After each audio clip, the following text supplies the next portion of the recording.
Hello po, magandang araw. Ako po si Jayan Magtaas sa Turay, 26 years old at naninirahan sa Barangay Villanaba, Gumaca, Quezon.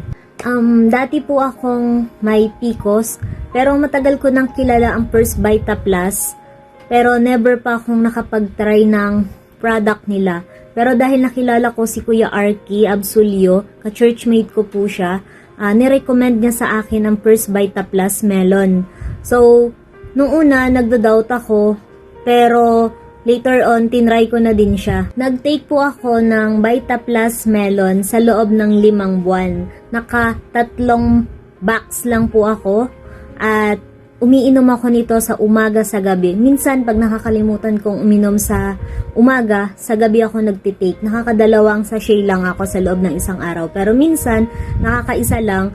Pero ang kagandahan talaga nun, dapat talaga consistent tayo sa pag-inom nun. Dahil sa First Vita Plus, nawala po ang aking PCOS at sa katunayan 6 months po akong preggy ngayon at nagpapasalamat ako sa pagpapakilala sa akin ng First Vita Plus dahil naging instrumento ito ng Panginoon upang gumaling ako sa aking karamdaman.